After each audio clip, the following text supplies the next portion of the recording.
Hi all, നിങ്ങൾ എല്ലാവരും plus one കോമേഴ്സിൽ പ്ലസ് ടു എടുത്തിരിക്കുകയാണ്. പ്ലസ് ടു എത്തുമ്പോൾ നിങ്ങൾ ആദ്യം നേരിടാൻ പോകുന്ന എക്സാം എന്താണ്? ഓണം എക്സാം ആയിരിക്കും. ഓണം എക്സാമിന് എന്തൊക്കെ പോർഷൻസ് ഉണ്ട് എന്ന് പറയുന്ന ഒരു വീഡിയോ ആണിത്. മക്കളെ, ഓണം എക്സാം എന്ന് പറയുന്നത് നിസ്സാരവൽക്കരിക്കേണ്ട കാര്യമില്ല.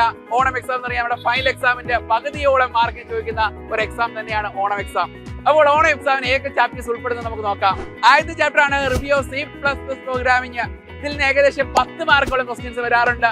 ഈ ചാപ്റ്റർ നിങ്ങൾ കഴിഞ്ഞ കൊല്ലം പഠിച്ചുള്ള C++ പ്രോഗ്രാം സംബന്ധിച്ചുള്ള ചാപ്റ്റർ തന്നെയാണ്.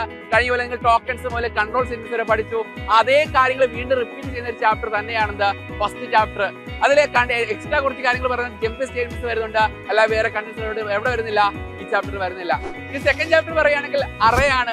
അറേ എന്ന് പറയുന്നത് നിങ്ങൾ ഇതുവരെ പഠിക്കാത്ത ഒരു കോൺസെപ്റ്റ് തന്നെയാണ് അറേ. ഓക്കെ, ഒരുപാട് എലമെന്റ്സിനെ സ്റ്റോർ ചെയ്യുന്ന ഒരു വലിയൊരു അറേ ഉണ്ട്. ആ അറയെ കുറിച്ച് പഠിക്കുന്ന, വിശദമായിട്ട് പഠിക്കുന്ന ഒരു ചാപ്റ്റർ തന്നെ അറേസ് എന്ന് പറഞ്ഞാൽ. അറേസിൽ സ്ട്രിംഗ് ഉണ്ട്, അറേസിന്റെ വളരെ സിമ്പിൾ ടെക്നിക്സുകൾ എല്ലാം അവിടെ പഠിക്കുന്നുണ്ട്, അറയിൽ പഠിക്കുന്നുണ്ട്. ഇതിൽ നിന്ന് ഏകദേശം ഒരു 6 തൊട്ട് 7 വരെ മാർക്ക് ചോദിക്കാറുണ്ട്. ഇത് വളരെ നമുക്ക് ഈസി ആയിട്ട് പഠിക്കാൻ കഴിയും. നെക്സ്റ്റ് ചാപ്റ്റർ ആണ് ഫംഗ്ഷൻസ്. ഫംഗ്ഷൻസ് നിങ്ങൾ ഇതുവരെ കാണാത്ത ഒരു ടെക്നിക്ക് തന്നെ അത് ഫംഗ്ഷൻ എന്ന് പറഞ്ഞാൽ. ഫംഗ്ഷനകത്താണെങ്കിൽ ഒരു ഫംഗ്ഷൻ നിങ്ങൾ കുറെ ഫംഗ്ഷൻസ് ലിസ്റ്റ് ചെയ്ത് നിങ്ങൾ പഠിക്കുന്നുണ്ട്, ഒരു ഫംഗ്ഷൻ നിങ്ങൾ ഡിഫൈൻ ചെയ്യാൻ പഠിക്കുന്നുണ്ട്. ഓക്കെ, ഒരു കാരണം ഒരു പ്രോഗ്രാമർ ആണെങ്കിൽ എങ്ങനെ ആകണം, ഒരു ഫംഗ്ഷൻ എങ്ങനെ ഡെവലപ്പ് ആക്കണം എന്ന് പഠിക്കുന്ന ഒരു ചാപ്റ്റർ തന്നെയാണിത് ഫംഗ്ഷൻസ് ചാപ്റ്റർ. ഇതിൽ നിന്ന് ഏകദേശം ഒരു 6 തൊട്ട് 7 വരെ മാർക്കിന് ക്വസ്റ്റ്യൻ ചോദിക്കാറുണ്ട് കേട്ടോ. ഇനി വരുന്ന ചാപ്റ്റേഴ്സ് ആണ് 4-5 ചാപ്റ്റേഴ്സ്. വെബ് ടെക്നോളജിയും വെബ് ഡിസൈനിങ്ങും HTML-ഉം. ഈ 2 ചാപ്റ്റേഴ്സിന്റെ പ്രത്യേകത എന്താണ്? ഇതിൽ നിന്ന് ഏറ്റവും കൂടുതൽ, കാരണം കമ്പാരിറ്റീവ്ലി മറ്റു ചാപ്റ്റേഴ്സിനെ കമ്പയർ ചെയ്യുകയാണെങ്കിൽ ഇത് രണ്ടും കൂടെ ഒരുമിച്ചാണെങ്കിൽ ഏകദേശം 20 മാർക്കുള്ള ക്വസ്റ്റ്യൻസ് ഇവിടെ വരാറുണ്ട്. ഈ 2 ചാപ്റ്റേഴ്സ് വരാറുണ്ട്.